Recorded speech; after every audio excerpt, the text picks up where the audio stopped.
Šodien pastāstīšu par vienu tādu ļoti aktuālu tēmu, vienu no interesējošākajām tēmām. Tā ir naudas tēma. Tātad, kur tavā mājā atrodas naudas sektors? Kas to bloķē un kādā veidā var šo aktivizēt, lai palielinātu ienākumus, naudas plūsmu? Un nauda atrodas ziemeļu daļā. Ziemeļu daļa tas ir tas sektors, kas mums atbild par šo tēmu. Ne tikai par šo tēmu, tur, protams, ir arī vēl citas lietas, bet šodien tā kā es runāju par finansiālo pusi, ja, tad tā arī paliek. Runājot par naudas tēmu, mēs skatāmies ne tikai ziemeļu daļu, bet ļoti svarīga ir arī pretējā daļa, kas ir dienvidi. Ir svarīga visa šī as, ziemeļi, dienvidi. Patiesībā svarīgi ir, protams, visi sektori mājās. Tie visi ir savā starpā saistīti. Taču, jā, tēmai kā galveno mēs tomēr varam izvirzīt šo asi. Kas ir tie rādītāji, kas var bloķēt ienākumus un šo plūsmu? Ja mēs skatāmies uz ziemeļu daļu, un ja tā ir tumša, tumšās krāsās vai krāsaina, ja tā ir, ja tur atrodas smagas mēbeles, piemēram, gultas, divāni, skapji, ja viss, kas tiešām ir tāds gan fiziski, gan vizuāli smags. Ja šajā zonā ir tualete, tualete ļoti spēcīgi bloķē. Tas tiešām ir tāds liels bloķētājs. Taču to var harmonizēt. Diezgan labi var harmonizēt. Un, protams, bloķējošs faktors ir arī, ja šeit nav ne logu, ne durvis, ja ir tikai siena. Un savukārt, ja mēs paskatāmies uz pretējo zonu, uz dienvidu daļu, un ja dienvidu daļa ir, piemēram, balta, ja tur ir logs vai durvis, ieejas, tad tas arī ir tas, kas savukārt palīdz aiztecēt mūsu naudiņai ātrāk projām. Dažādos neparedzētos apstākļos notiek kaut kādi nevajadzīgi pirkumi, tādas situācijas, kur vienkārši aizplūst prom.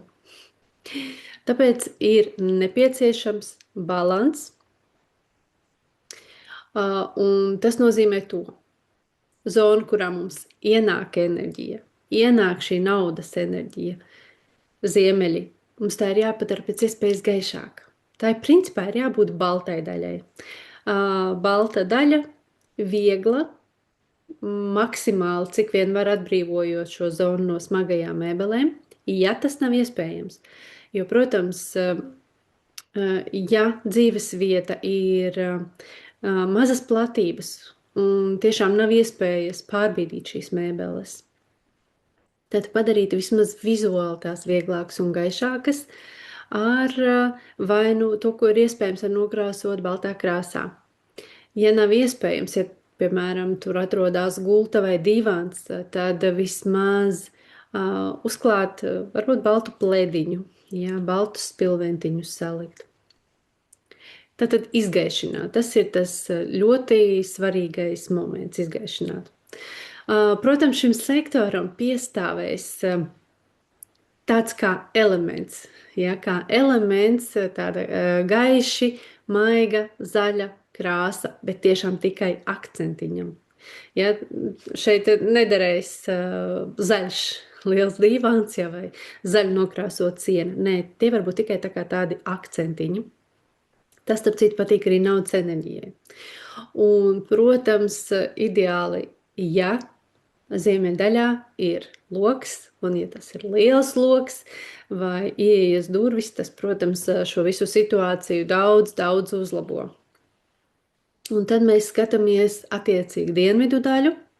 Dienvidu daļai savukārt ir jābūt tumšākai kā ziemeļu un smagākai. Ja, tas nozīmē, ka šeit ir ir jāliek smagās mēbeles, ja tāda iespēja ir. Ja nav iespēja likt tur nekādas mēbeles, tad, protams, vismaz nokrāsot tumšākas sienas. Un tad, tā kā tur atrodas uguns elements, ja, tad tas vairāk būs tā kā, tie varētu būt smilšu toņi, tāds slapju smilšu toņi un koka elementi, gaiša koka vairāk. Labi, bet tas ir cits stāsts. Un, ja dienvidu zonā atrodas loks, tad šeit ieteicams ir likt blackout žalūzijas vai aizkarus, ja, lai varētu spēcīgi nobloķēt šo atveri, jā, pa kuru aiziet naudiņa. Bet tas ir jāievēro uz nakti.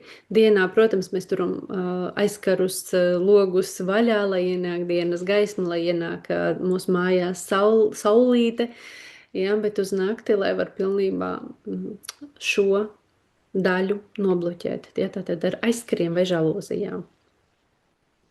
Tas ir ļoti būtiski. Un jau ievērojot šīs nianses, mēs ļoti būtiski varam uzlabot šo naudas plūsmu ienākumus un pavairot. Ja? Tāpēc pavērojiet, paskatieties, kas atrodas jūsu ziemeļdaļā un jūsu dienvidaļā, kā tur izskatās, ko var pamainīt jau tagad.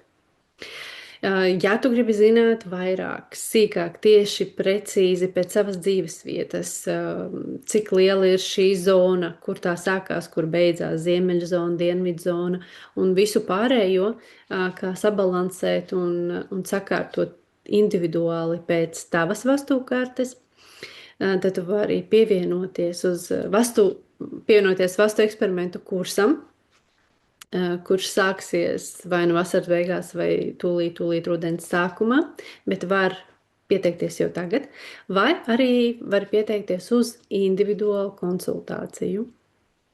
Apakšā zem šī video es ielikšu pie aprakstiņa veidus, kā var pieteikties un pievienoties.